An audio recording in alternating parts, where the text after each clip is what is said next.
I'm Algenon Cash, and you're locked in. Welcome back. Welcome back.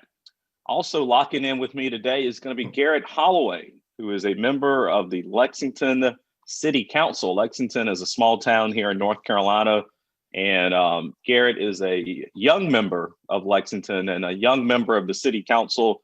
We're going to be having a conversation with him today.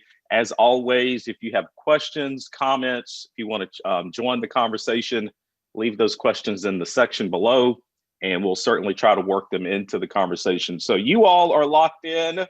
Garrett is locked in. I'm locked in. Let's go, Garrett. How are you, man? Good. How about you?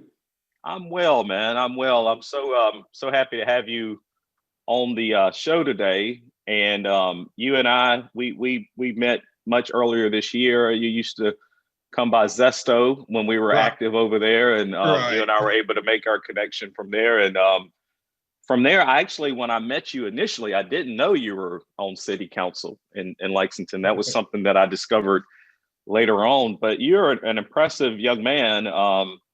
As I mentioned, on City Council in a small town here in North Carolina. Many people might recognize Lexington because of that good barbecue that you all have down there. So I know it's one of the reasons I like to come down to Lexington. You were born in New Jersey, yes, but your mom is from Lexington. Grew up in a single parent household. Yes, played football. You're a National Honor Society member. You went to UNC Chapel Hill, where you were the president of Phi Alpha, the chapter there. And then you were elected to City Council at the age of 24, the youngest in Lexington history. I think as we start the conversation off, to sort of set the stage, Garrett, a lot of us, including myself, oftentimes feel like the younger generation or that next generation is not as active and engaged with their community. But your story is completely different. Why? Right. So I think that, and I don't know how everyone's friend groups work, but for my friends and I, we've always, had these conversations. And people always talk about in my mind what they want to see happen in their community, what they like to see happen.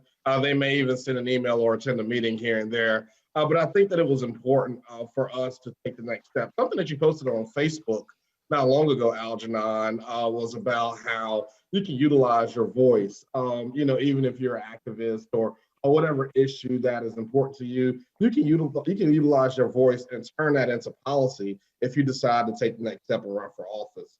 And I think you posted on Facebook just a couple of weeks ago. And I think that for me, that was one of the reasons why I decided to run. I think that it was one thing to reach out to my council representative or to the mayor, to other council representatives.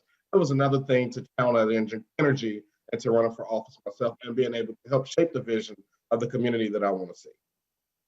Yeah, I believe the post that you're referring to that I made was in regards to Cori Bush, who's a Black Lives Matter activist down in Missouri, and just became the first Black woman to be elected to Congress from Missouri. Wow. And I really thought it was an interesting story because, I've been someone, I've watched a lot of the protests and the rallies that have happened as a result of, bringing awareness to police brutality and some of the systemic racism that I think so many of us are working to dismantle. Right. And I've been on record saying that, at some point, the protesting and the marching and the chanting has to actually convert into actual policy making. And so I was really impressed to see, of course, I would say on the record that I may not agree with the ideology and philosophy of Cori Bush, but was really impressed that she was able to mobilize that energy off, not just from being at protests, but to actually getting people to vote. Right. I did my homework on you. I didn't see any pictures of you out there doing rallies and making signs and doing that kind of thing. It seems like you decided to take a different pathway. Why did you go the direction that you went in? Well, oh no, Algenon, I was definitely out there. Okay. We had our we protested here in Lexington for almost 200 days, and I helped support in every way that I could. I think that it is important, like we said, to take a dual approach, right? That we can protest, utilize our voices that way. That's what helped get us to where we are as a society today. Going back to the foundation of this country. People were upset about how things are working, and they utilized and they mobilized that energy into protesting. Whether that was the American Revolution, whether that was slavery, and whether that was civil rights. And so there's definitely a need for that within our community and our society. But I think that there's also a need to channel that energy into shaping and framing policy initiatives for our community. And so, yes, I definitely participated in both. You said you were out there for 200 days. What Yes, what were you all what were y'all protesting in Lexington? So we were protesting the Confederate statue. There was past tense now. It did come down. There was a Confederate statue that stood across the street from our county courthouse, which was which was in cities all across the South, and one by one they've been coming down. And fortunately, after 191 days of protesting, we were able to get the one down in Lexington. Now, I remember that story, and if I recall correctly, the statue was actually part of the county, not the city, correct? Well, it was on county property, but it was owned by the Daughters of the Confederacy. And so did the city have to work in coordination with the county to get the statue removed? What kind of pushback did you get from the county and county residents? There were a lot of issues. Ultimately, what happened, the city had to file a lawsuit against the county, and we were able to partner with the Daughters of the Confederacy, which ultimately resulted in the statue coming down. And what was the reaction from your residents? From the residents within the city, by and large, we received a positive reaction. Many people were excited about the progress. A lot of the business owners were excited that there was finally an end to the ongoing issue and conundrum that was happening in the middle of our city. At the county level, we did receive some pushback, and there were some people that were unhappy with the decision that they made, and they thought that we should have probably taken a different direction. So we got mixed reactions, but by and large, from city residents, they were definitely on board with these factors. I mentioned earlier that I'm a huge fan of your barbecue down in Lexington. Yes. And I'm a lifelong resident here of the Triad, and we would oftentimes come down to Lexington for a barbecue. Right. But I would tell you, I recall when I was young, I was a child, and you guys had a sheriff down there in Davidson County by the name of Gerald Heggie. Oh yes, yes. And I don't care how bad we wanted barbecue, we didn't come to Lexington after dark because it was made very clear that Sheriff Heggie did not want you in Davidson County. I think he was on record saying that if you were darker than a snowflake, you were going to get pulled over. Right. That wasn't that long ago. No, it wasn't. I'm not that old, so that wasn't that long ago. What is the climate? What is the racial climate down in Lexington and Davidson County right now? Honestly, Algenon, if I'm being completely transparent, it's very clear that we still have a lot of work to do. I do think that in a lot of ways we have made progress. As we've seen, the story of Lexington, I think, is the story of so many southern cities in this region of the country. I think that we're making progress. We've definitely tried to divorce ourselves from the type of perspective and ideology of people like Sheriff Heggie, but that doesn't mean that those remnants are still not present within our community. And we've seen festerings of this over the last couple of years, and especially with the polarized political climate that we're in right now, we're definitely still experiencing some of those conundrums. And we're coming off of an election here, right, where I think the popular vote, the national popular vote, really identified the gaps and disparity between urban and rural. Right. Down in your area, I would imagine those gaps are on full display between what you might experience in the city of Lexington versus what you may experience in Davidson County. Right. What type of does those gaps lead to conflict as you all are trying to manage and lead the city? Oh, absolutely, all the time. And the Confederate statue was a prime example of those gaps. I think that when we talk about local politics, the city has to work with the county on a lot of initiatives, and we all have constituents that we have to represent. And we have one big issue. So we're always going to do all we can to work with our county, but typically when there are issues that we just disagree on, whether it be morally or politically, that is going to have an effect at times on the productivity of said relationship. And so, yes, there is a big difference in the ideology of the city versus the county. And these issues in some ways play a part in how we're elected, right? So as a county, all of our county commissioners are elected at large, which means that anyone in the county can vote for anyone that they want to at the county commissioner level.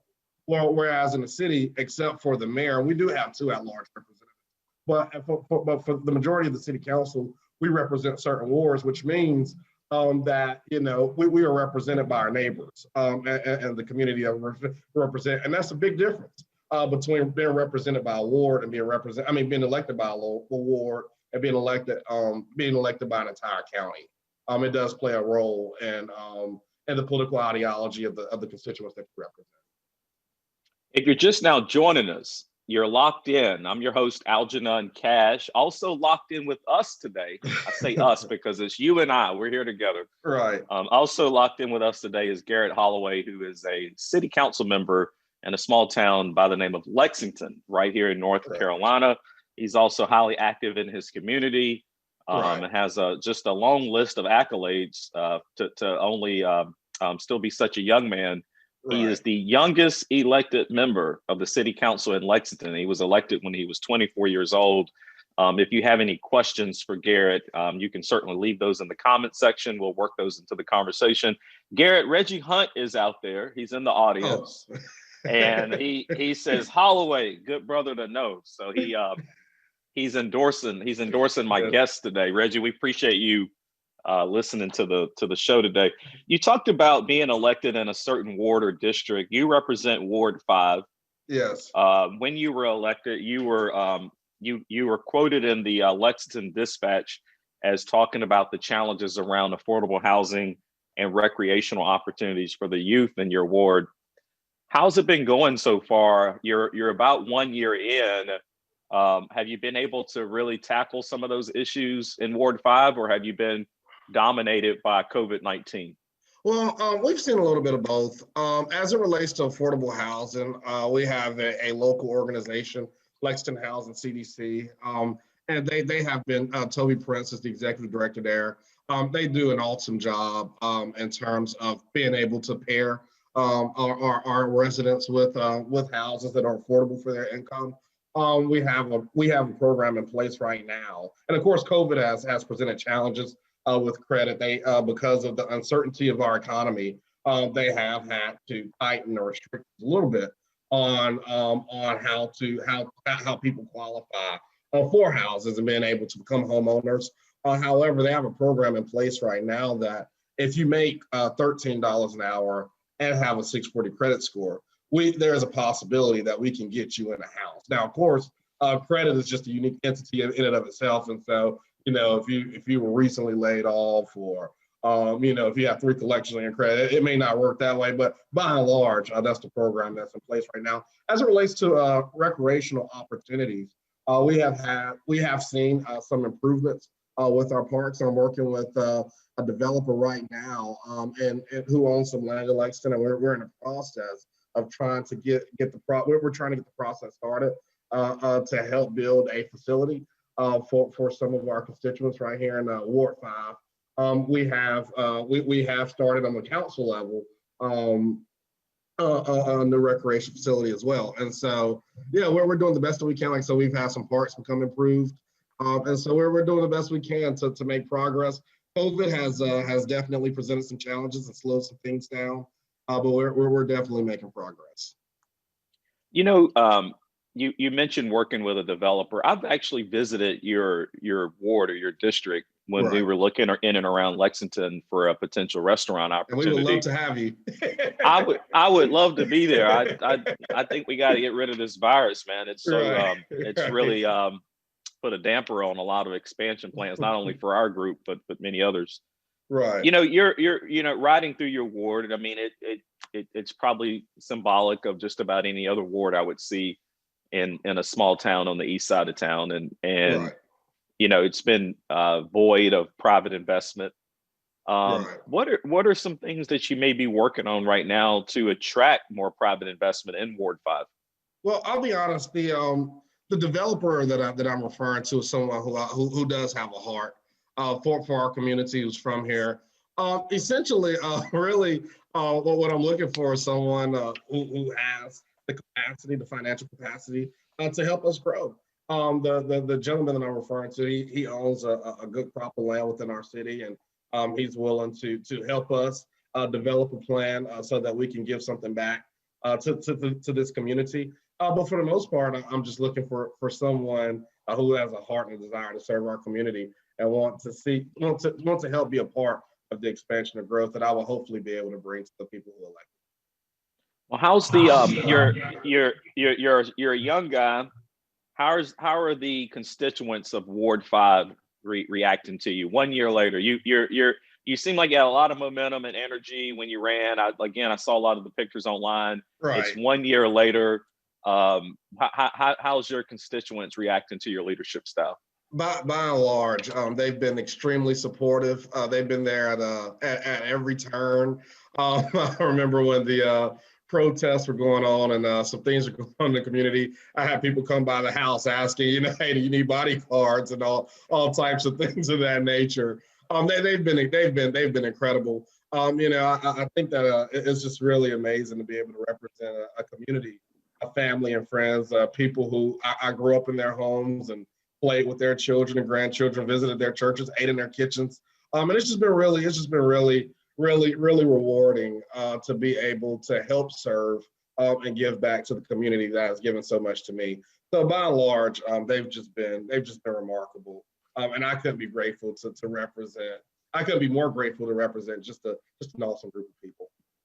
And from reading your story, it didn't strike me that this was a particular position that you sought out. They No. sought you out to run for city council. Talk a little bit Yes. about that. Yeah, so there's a guy. His name is Tyrone Terry, and he's one of my heroes. He's just an amazing man. He's a local educator, local coach, and he's just given so much to this community. Well, my fiance and I had recently moved back to Lexington, and he sent me a text, and he's like, Garrett, I can make you mayor of the city. I'll never forget. He said, I can make you the mayor of the city.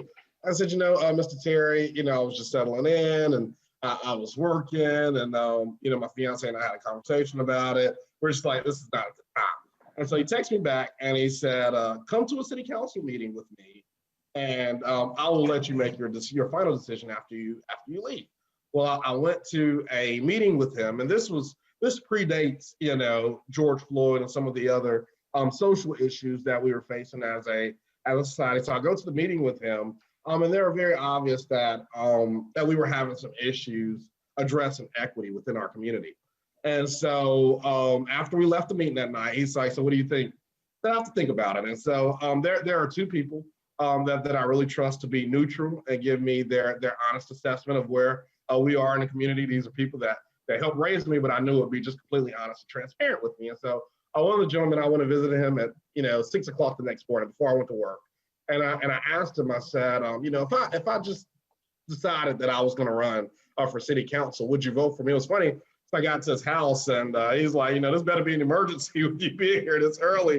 And that's what it was. And, his reaction let me know that I would have his support. And he's like, I need to go talk to this person.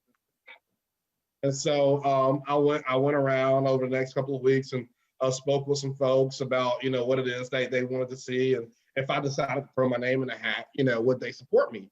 At the time, I was running against an incumbent who had served our community for a long time. And I knew that, there is an incumbent advantage, and they would have access to resources that I wouldn't have. And so the goal at first was to, call attention to some of the continued and sustained conundrums that we face as a community.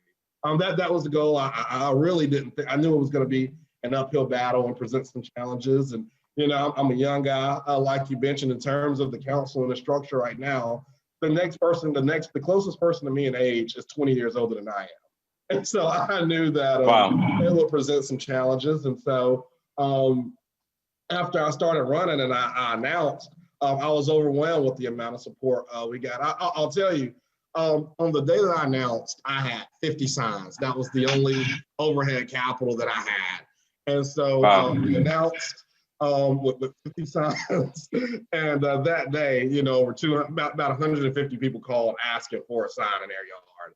And it was then that I realized, hey, we might actually have a chance. And so it's been awesome in that it's just typical grassroots community organizing, pulling people from different facets of the ward in our community, and it was definitely a community election. I remember Just being tried on election to day. build a coalition. Yeah. Right, Yeah. and that's all it was. That's all it was. Yep. No, that's awesome, man. And I can even listening to you go through that story, I can tell how passionate and energetic you are about service. Which is, if you're serving at the local government level, I've always argued that those are some of the most passionate elected officials because you don't make a lot of money to serve on city council, Right. and you, as you stated so eloquently, you are elected by your neighbors.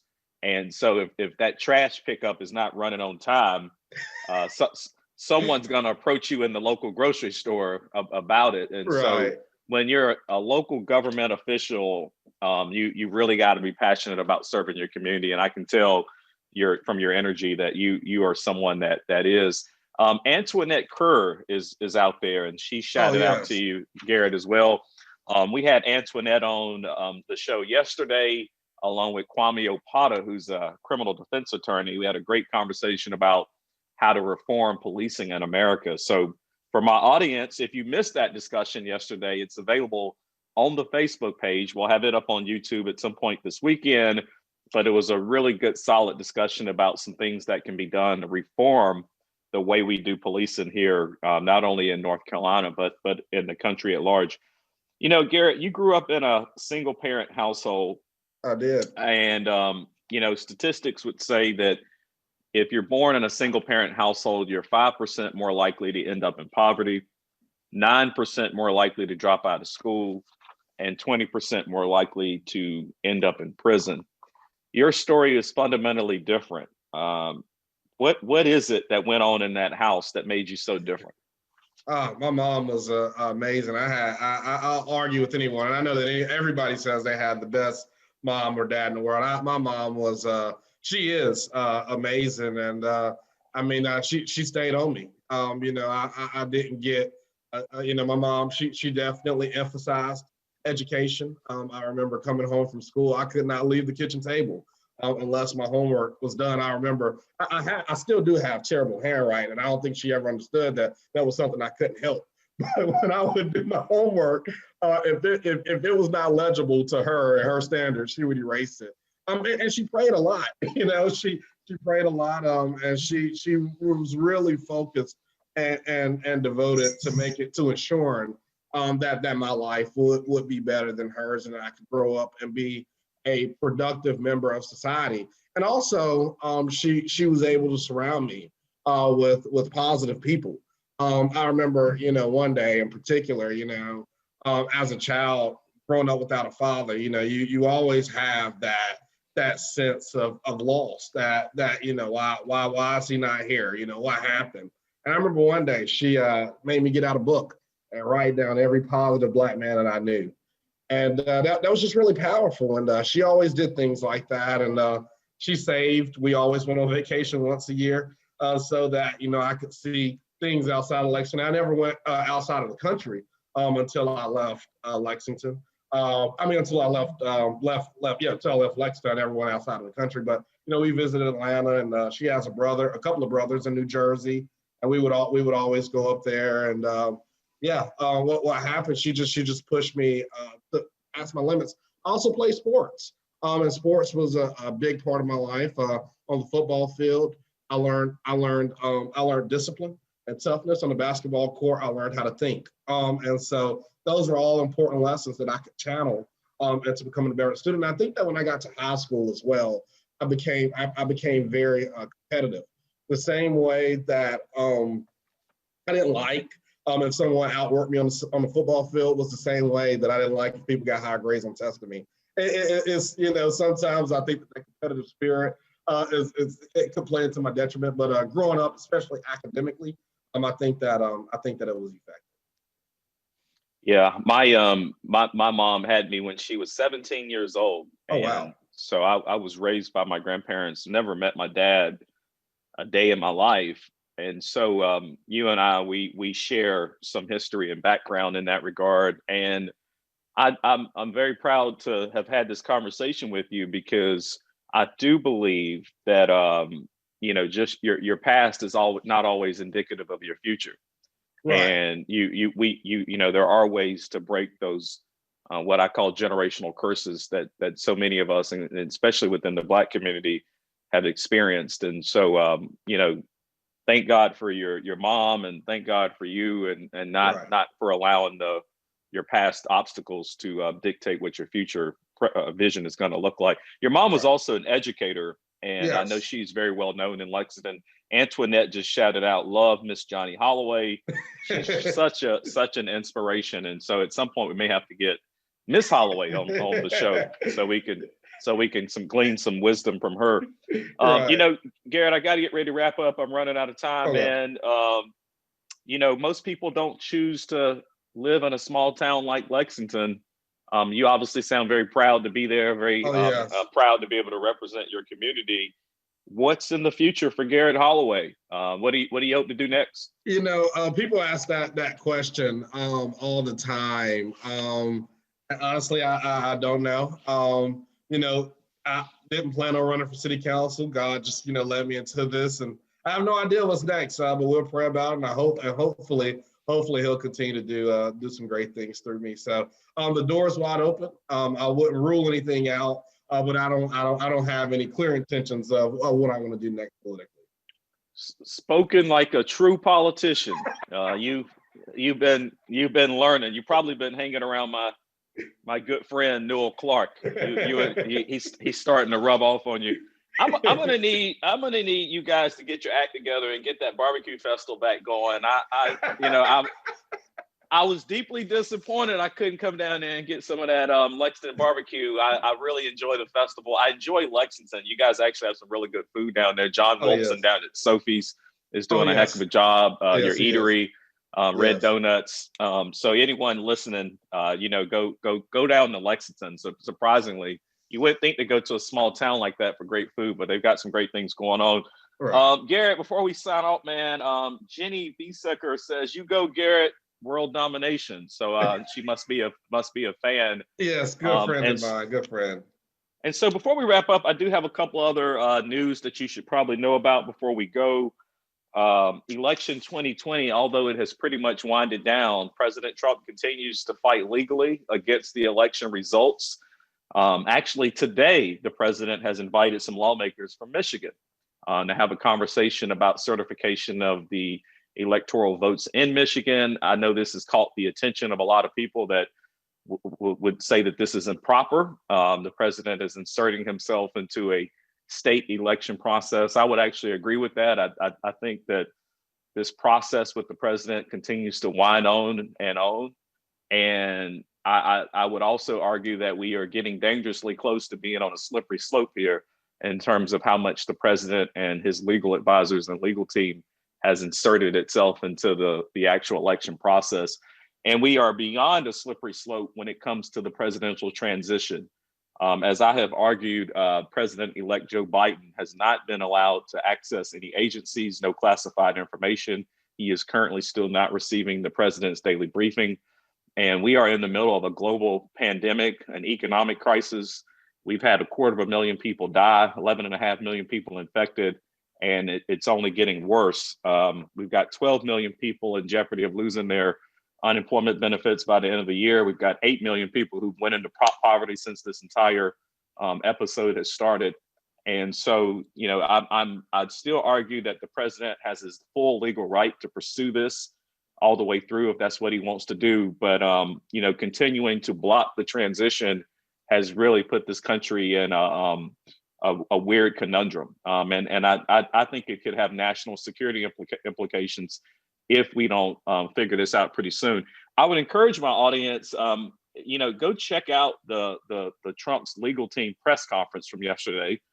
I would like to say that I learned a lot from it, but I did not learn anything from it as much as I just thought it was really bizarre. And the Trump's legal team are making some really wild accusations and alleging some really interesting things as a result of this election. And I don't want to give it away because it's sort of got a dramatic effect to it. But go on YouTube and go check it out. But it is we've really gotten into a bizarre territory here, and some of the accusations that are being made by Trump's and his legal team. So pray for America. We got to some kind of way get through all this. But I'll be right here with you. I'll continue to help you and keep you engaged, keep you informed about what's going on. And until next time, y'all just stay locked in. Hey, Algenon.